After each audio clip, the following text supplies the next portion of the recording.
Hello friends, welcome to chem learn P. आज हम NMR spectroscopy में सीखने वाले हैं chemical shift and DBE double bond equivalent. पर केमिकल शिफ्ट सीखने से पहले आपको type of proton and number of signal के बारे में जानना ज़रूरी है। अगर अभी तक आपने type of proton and number of signal नहीं सीखा है, नहीं जाना है, तो इस लिंक के माध्यम से आप वो सीख सकते हो। Now what is chemical shift? Chemical shift क्या है? अगर मैं सिंपल लैंग्वेज में कहूँ तो सिग्नल की पोजीशन या नंबर ऑफ सिग्नल की position and number of signal पता देने वाला एक स्केल, यानी कि केमिकल शिफ्ट के ऊपर से number of signal and position of signal पता कर सकते हैं। इसलिए एनएमआर स्पेक्ट्रोस्कोपी में केमिकल शिफ्ट का रोल सबसे मोस्ट इम्पोर्टेंट रहता है। अगर मेरे पास एक कंपाउंड है तो उस कंपाउंड में अलग अलग different type of proton present रहते हैं, अलग अलग प्रोटॉन प्रेजेंट रहते हैं। अब जो वो प्रोटॉन प्रेजेंट रहते हैं उस प्रोटॉन में उसका जो इलेक्ट्रॉनिक एनवायरनमेंट होगा वो अलग अलग प्रेजेंट होगा सभी प्रोटॉन का। अब उस इलेक्ट्रॉनिक एनवायरनमेंट अलग अलग होने की वजह से प्रोटॉन में जो अप्लाइड मैग्नेटिक फील्ड रहता है वो एब्जॉर्प्शन वो अलग अलग रहता है सभी प्रोटॉन का। तो अब वो एब्जॉर्प्शन अलग रहेगा, तब अब क्या होगा कि जब भी हम एक्सटर्नल मैग्नेटिक फील्ड वहाँ पे ट्रांसफ़र करेंगे तब वो different type of electronic environment होने की वजह से वहाँ पे सेकेंडरी मैग्नेटिक फील्ड जनरेट होगा। यानी कि सबसे पहले तो एक प्रोटॉन का ऑलरेडी एक अप्लाइड मैग्नेटिक फील्ड होगा, उसके बाद जब हम एक्सटर्नल मैग्नेटिक फील्ड वहाँ पे ट्रांसफ़र करेंगे तो सेकेंडरी एक मैग्नेटिक फील्ड वहाँ पे जनरेट होता है। अब क्या होगा कि मेरे पास जो सेकेंडरी मैग्नेटिक फील्ड है, यानी कि जो हमने एक्सटर्नल मैग्नेटिक फील्ड वहाँ पे ट्रांसफ़र किया है वो उसकी वजह से सेकेंडरी फील्ड जनरेट होता है मैग्नेटिक फील्ड वो, और प्रोटॉन का खुद का अप्लाइड मैग्नेटिक फील्ड, वो दोनों अगर अपोज करेंगे, एक दूसरे से अपोज करेंगे तो क्या होगा, तो जो प्रोटॉन की जो वैल्यू होगी वो शील्डिंग के तरफ यानी कि अपोजिट की तरफ ट्रांसफ़र होती जाती है, यानी कि उसके तरफ धीरे धीरे ट्रांसफ़र होती है। और वैसे ही अगर सेकेंडरी मैग्नेटिक फील्ड और एक्सटर्नल मैग्नेटिक फील्ड दोनों रेनफोर्स करते हैं, यानी कि एक दूसरे के साथ मदद करते हैं, तो क्या होता है, तो प्रोटॉन शील्डिंग के तरफ यानी कि डाउन फील्ड के तरफ ट्रांसफ़र होता है। ओके, तो ये जनरल आइडेंटिफिकेशन थी केमिकल शिफ्ट की कि केमिकल शिफ्ट कोई भी मॉलिक्यूल में प्रोटॉन के ऊपर कैसे वर्क करता है। अब केमिकल शिफ्ट जो स्केल है वो हम समझ लेते हैं कि केमिकल शिफ्ट स्केल क्या है। तो सबसे पहले जो मेरा केमिकल शिफ्ट है उसमें दो टाइप की वैल्यू होती है, एक होती है टाउ वैल्यू और दूसरी होती है डेल्टा वैल्यू। अगर टाउ वैल्यू हम लेफ़्ट से राइट तरफ जाते हैं, यानी कि लेफ़्ट से राइट तरफ जाते हैं तो इंक्रीज़ होती है, यानी कि 0 1 2 3 4 5 6 10 13 14 15। वैसे ही अगर डेल्टा वैल्यू राइट से लेफ़्ट तरफ जाते हैं तब इंक्रीज़ होती है, यानी कि 0 1 2 3 4 5 6 10 11 13 20 40 15। ठीक है, यानी कि इसके ऊपर से एक बात तो मैं कह सकता हूँ कि जैसे जैसे टाउ वैल्यू इंक्रीज़ होती है वैसे वैसे डेल्टा वैल्यू डिक्रीज़ होती है। या मैं उसे अलग भाषा में कहूँ तो जैसे जैसे डेल्टा वैल्यू इंक्रीज़ होती है वैसे वैसे टाउ वैल्यू डिक्रीज़ होती है। अब मुझे डेल्टा वैल्यू में से टाउ वैल्यू फाइंड आउट करनी है, तो उसके लिए एक फॉर्मूला है ये वाला कि delta value equal to 10 minus tau, और डेल्टा वैल्यू का जो यूनिट होता है वो होता है ppm। वैसे ही अगर मुझे डेल्टा वैल्यू दी गई है और टाउ वैल्यू मुझे फाइंड आउट करनी है, तो उसके लिए फॉर्मूला ये वाला ये यहाँ पे है कि 10 माइनस डेल्टा, उसके ऊपर से भी आप कोई भी डेल्टा वैल्यू दी जाती है उसकी टाउ वैल्यू आप फाइंड आउट कर सकते हो। ये बात रही केमिकल शिफ्ट की। केमिकल शिफ्ट के ऊपर से हम कोई भी प्रोटॉन की वैल्यू फाइंड आउट कर सकते हैं कि उसके नंबर ऑफ सिग्नल और position of signal find out कर सकते हैं। और उसके लिए कुछ वैल्यू दी गई है कि केमिकल शिफ्ट की जो भी हमारे पास फंक्शनल ग्रुप होते हैं उसमें जितने भी प्रोटॉन प्रेजेंट रहते हैं उसकी कुछ ना कुछ वैल्यूज़ होती है। वो वैल्यू यहाँ पे है,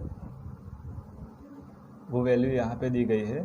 जैसे कि यहाँ पे बहुत सारे फंक्शनल ग्रुप है, बहुत सारे ऐसे प्रोटॉन प्रेजेंट है, डिफरेंट टाइप ऑफ प्रोटॉन, उसकी डेल्टा वैल्यू यहाँ पे इंडिकेट की गई है। जैसे कि सपोज़ कि मेरे पास साइक्लो कंपाउंड होता है तो उसकी डेल्टा वैल्यू 0.2 होती है। प्राइमरी अल्केन यानी RCH3 होता है तो उसकी वैल्यू 0.9 होती है। सेकेंडरी अल्केन होता है R2CH2 होता है तो 1.3 होता है। टार्टर अल्केन होती है तो R3CH होता है तो उसकी वैल्यू 1.5। अगर वैसा ही विनाइल होता है तो 4.6 से 5.9। एसिटिनिल अल्केन होता है तो 2.0 से 3.0। एरोमेटिक होता है तो 6.0 से 8.5। बेंजोइक होता है तो 2.2 से 3.0। एलाइलिक अल्केन होता है तो 1.7। फ्लोराइड होगा तो 4.5। क्लोरीन होगा तो 3.0 से 4.0। ब्रोमाइड होगा तो 2.5 से 4.0। और आयोडीन होगा तो 2.0 से 4.0। वैसे ही अगर अल्कोहल होता है तो 3.4 से 4.0। ईथर होगा तो सेम ही होगा 3.4 से 4.0। देन एस्टर होगा तो 3.7 से 4.1। देन एसिड होगा तो 2.0 से 2.6। और एल्डिहाइड होगा तो क्या होगा 9.0 से 10.0। देन हाइड्रोक्सिलिक होगा तो हाइड्रोक्सिलिक ग्रुप होगा तो 1.0 से 5.5। देन फिनोलिक होगा तो 4.0 से 12। एंड कार्बोक्सिलिक एसिड होगा तो 10.5 से 12.0। देन लास्ट एमिनो होगा, अगर मेरे पास एमिनो ग्रुप प्रेजेंट होता है तो उसकी वैल्यू होती है 1.0 से 5.0। वैसे ही हम बहुत सारी ऐसे फंक्शनल ग्रुप होते हैं यानी कि different type of proton present होते हैं उसकी वैल्यू हम फाइंड आउट कर सकते हैं।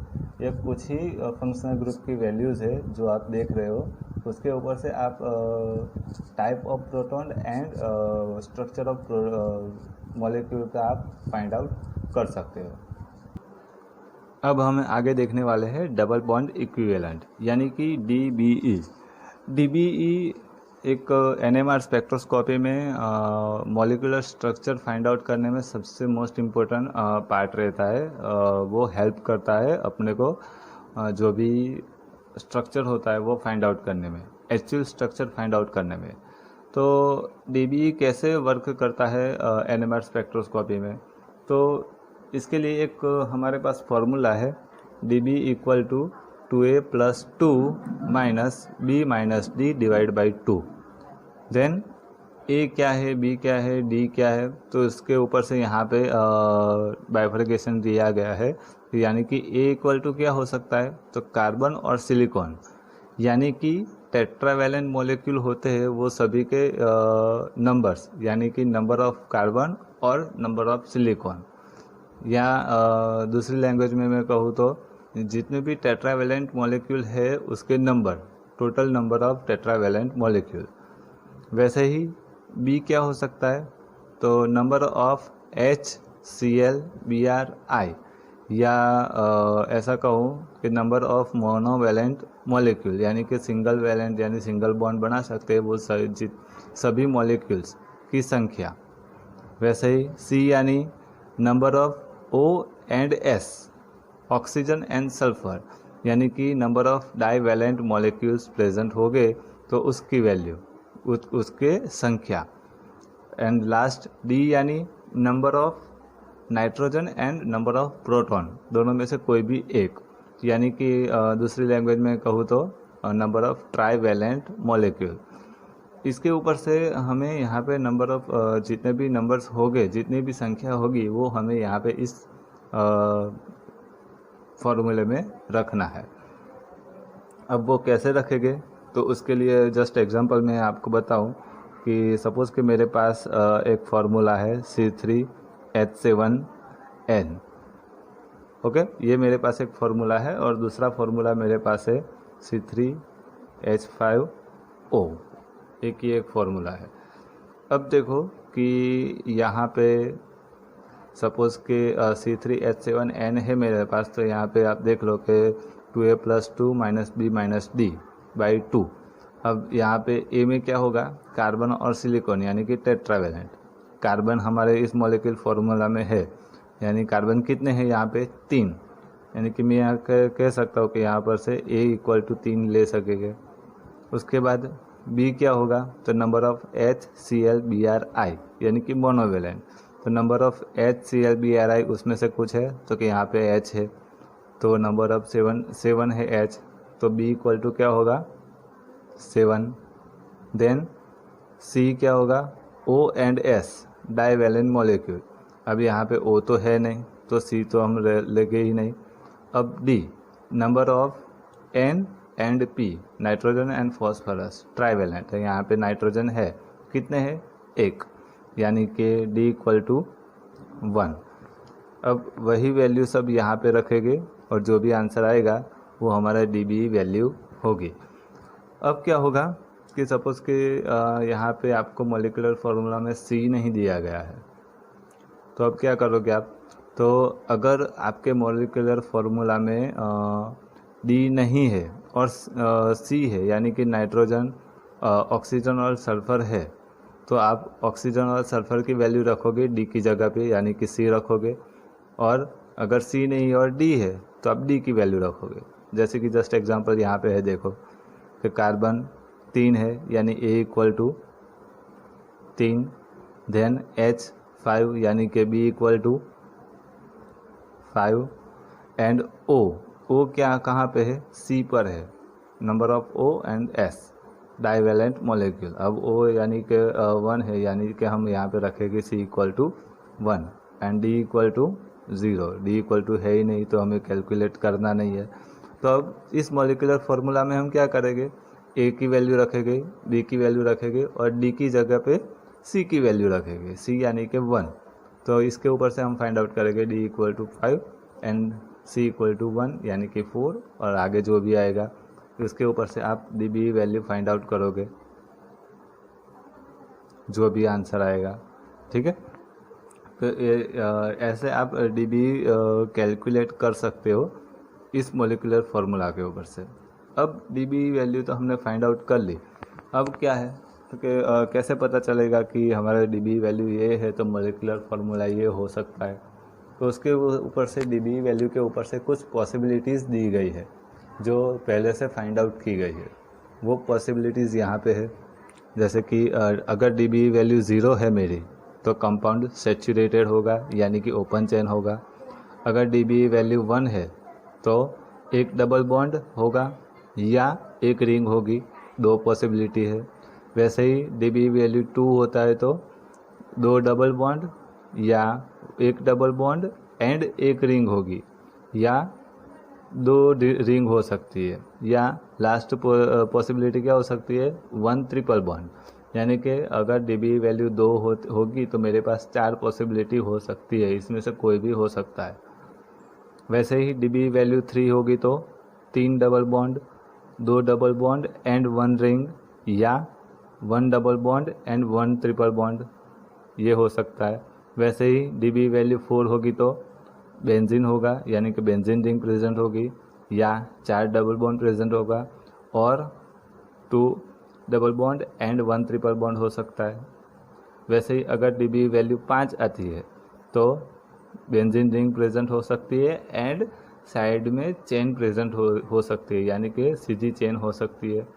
जस्ट एग्जांपल, सपोज़ कि मेरे पास यहाँ पे बेंजीन प्रेजेंट है ऐसा, और यहाँ पे CH2 CH2 CH3 ऐसा कोई मॉलिक्यूल है प्रेजेंट, तो ऐसे benzene ring plus side chain ऐसे हो सकता है। या दूसरी पॉसिबिलिटी क्या हो सकती है कि बेंजीन एंड रिंग हो सकता है, बेंजीन हो सकता है और रिंग हो सकती है। जैसे कि सपोज़ मेरे पास यहाँ पे बेंजीन प्रेजेंट है ऐसा, और दूसरा साइक्लो कंपाउंड ऐसे प्रेजेंट है, तो ऐसे साइड में रिंग भी प्रेजेंट हो सकती है। ओके, तो इसके ऊपर से ऐसे डीबी वैल्यू 0 to 5 होती है। अगर उससे आगे होती है यानी कि 6 होता है, तो वैसे ही फिर से कंटिन्यूस करना है, यानी 6 होगा तो वो कंपाउंड सेचुरेटेड होगा, 7 होगा तो 1 डबल बॉन्ड 1 रिंग होगा, 8 होगा तो ये होगा, 9 होगा तो ये होगा, 10 होगा तो ये होगा। ठीक है, ऐसे कंटिन्यूस आगे बढ़ेगा। कब तक बढ़ेगा? 9 तक बढ़ेगा और 10 तक बढ़ेगा, और मैक्सिमम 11 तक बढ़ सकता है, उससे आगे नहीं आएगा। डीबी वैल्यू मैक्सिमम बहुत ज़्यादा रेयर केस में 11, 9, 10, 8 ऐसी आती है।